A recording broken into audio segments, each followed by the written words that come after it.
Hi, everybody. Welcome to Unit 5, Mental and Physical Health. Probably one of the more important units in AP Psychology that you can apply to your own lives. This one's going to be Health Psychology Edition, so this package is just going to be 5.1 and 5.2. Today is 5.1, Understanding Stress and Coping. You just got to do your notes as you follow along.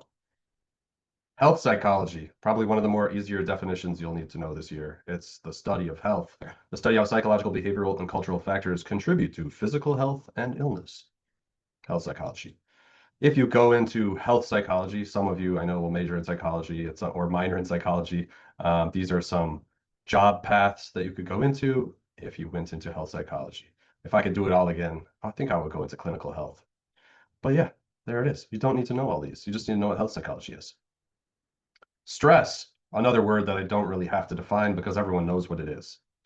It's the response of the body and mind to challenges or demands characterized by physical, emotional, or mental reactions. And it can cause physical problems like high blood pressure, headaches, or weakened immune system. Stress. Stressors are things that cause stress, events or conditions that trigger stress by challenging an individual's ability to cope or adjust. Stressors. Now there's a new word for everybody. Eustress. It's pronounced eustress. Eustress. Now eustress is known as positive stress. Okay, so some stress is good for us. We need a little bit of stress in order to be motivated to do things. Eustress is positive stress that enhances motivation, performance, and emotional well-being. So for example, exercise. When you exercise, you're putting stress on your muscles, but it feels good. And it feels good for your muscles, and it feels good for your brain because your brain is releasing, happy feeling neurotransmitters that's going to make you relaxed and feel good about yourself. Eustress. All right, so traveling can be stressful in a good way. Planning a wedding, starting a new job, starting a new relationship, public speaking, if your speech is good, then you'll experience eustress. This is the good form of stress. It enhances your performance and motivation. De-stress is what most of us think of when we think of stress. This is the bad stress, the negative stress that decreases motivation, impairs performance, and leads to emotional and physical problems. De-stress is very bad for us. All right, so all of these things can cause stress. I'm sure everyone knows what stress is, and de-stress is what you think stress is. And all of these things can cause de-stress.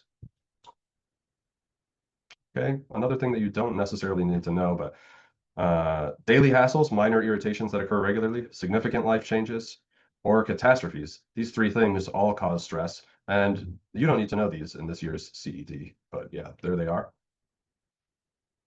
Holmes and Rahi's stress scale for youth. This is what we're going to take in class to find out how stressed we are, and this is just a simple questionnaire that psychologists use to identify how stressed people are. And it's based on something called adverse childhood experiences, or ACEs. An adverse childhood experience is just a bad childhood experience. So something terrible happened to you when you were young. Maybe it was a car accident, maybe it was abuse, maybe it was a bad breakup, maybe it was a bad teacher, maybe it was a bully. All of these things, maybe you lost a loved one. All these things add up. All right. Each of these things, if it happens when you're a child, is an adverse childhood experience, or an ACE. And it turns out that the more ACEs you have, the more adverse childhood experiences you have, the more likely you are to be anxious, depressed, and sick in any other way. More likely to have physical illnesses as well as mental illnesses than people that have less adverse childhood experiences. So our childhood seems to be pretty important. All right, we'll take that survey in class so you can better understand it. Another term we need to know here is general adaptation syndrome, GAS. This is a three-stage response to stress that includes alarm. These are the three stages: alarm, resistance, and exhaustion, describing how the body reacts and adapts to stress over time.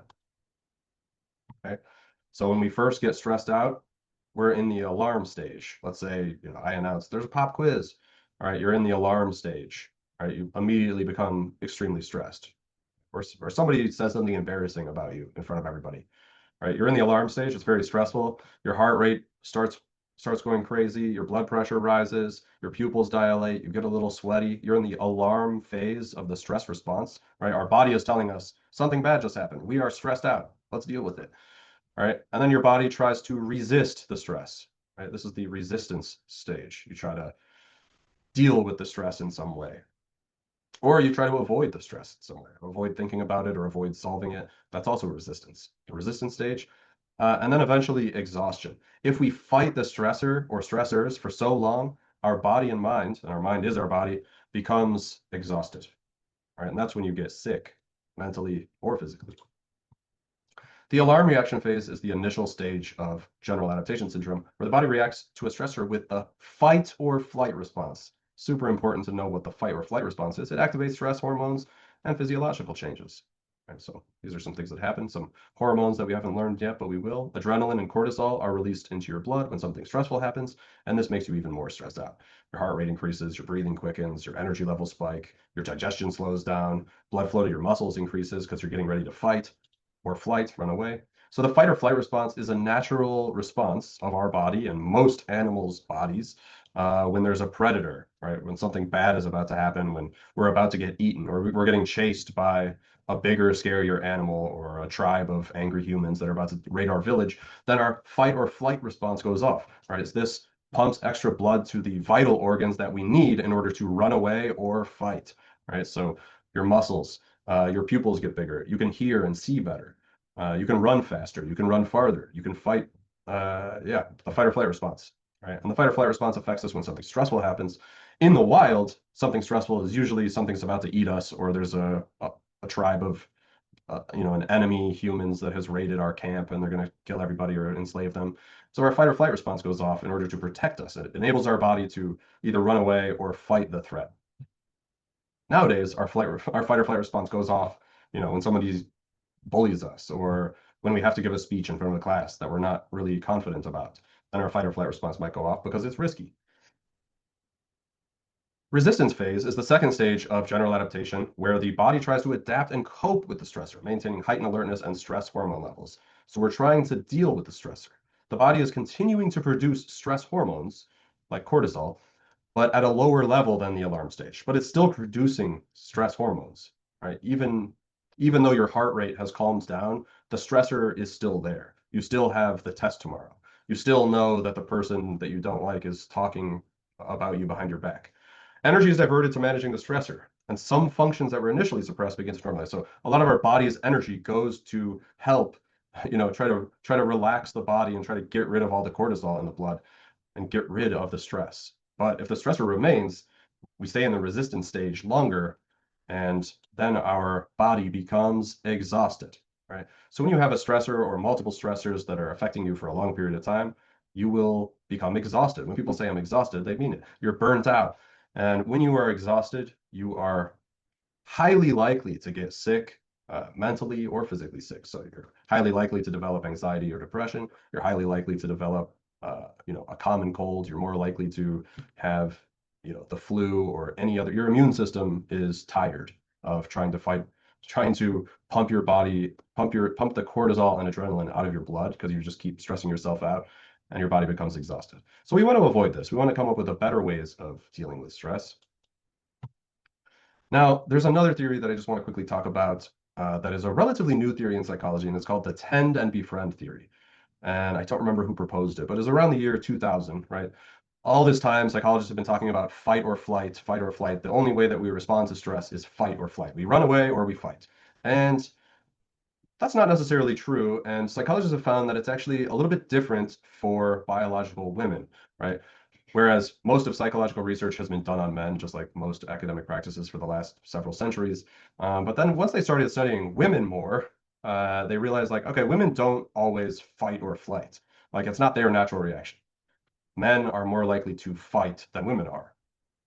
Men are more likely to run away than women are, according to this theory, right? So a group of female psychologists came up with this theory called tend and befriend, which is to say that women don't always get ready to fight something, get ready to fight the stressor that they're about to face, but they tend and befriend instead. It's a behavioral reaction to stress that involves nurturing activities to protect oneself and one's offspring and seeking social support to reduce stress. Okay, so this isn't to say that men do not tend and befriend. We do. And it's not to say that women don't fight or flee. They do. The evolutionary explanation here is that in ancestral environments, females often had to care for dependents and thus had differential stakes in ensuring safety and survival of both themselves and their young, right? A man can is ready to die, right? We're just like, okay, I don't have they're not worried about their child, right? That's the natural ancestral man.